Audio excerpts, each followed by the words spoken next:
Zeal is a contagious, but not a popular element. Our fathers took their tea piping hot. We take ours iced.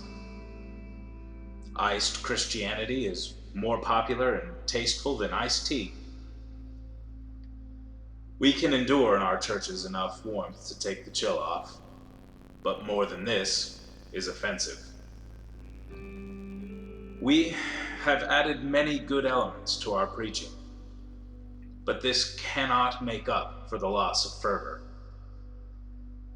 The average mind can only be moved to action by flame. Some men may pull through to heaven on a cold collar, but they are the exception.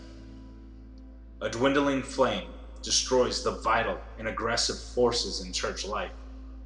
God must be represented by a fiery church, or he is not truly represented. God is all on fire, and his church, if it be like him, must also be aflame with the great and eternal interests of religion. Zeal need not be fussy to be consuming and forceful.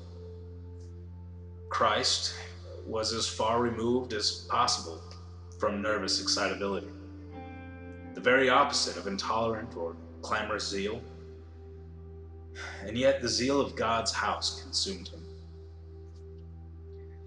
The lack of ardor in Christian profession or action is a sure sign of the want of depth and intensity.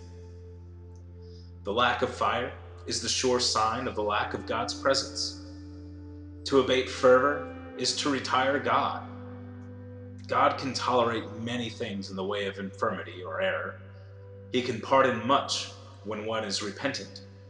But two things are intolerable to him: insincerity and lukewarmness. Lack of heart and lack of heat are the things that he loathes. I would that thou wert cold or hot. So then, because thou art lukewarm and neither cold nor hot, I will spew thee out of my mouth, is God's judgment on our lack of fire in the church.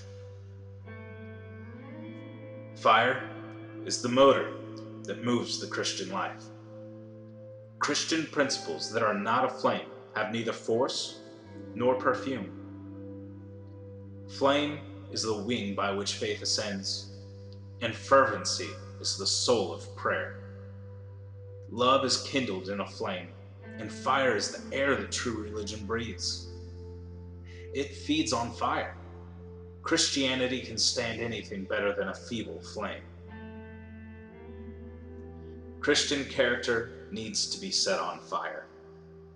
Lack of heat makes more infidels than lack of faith.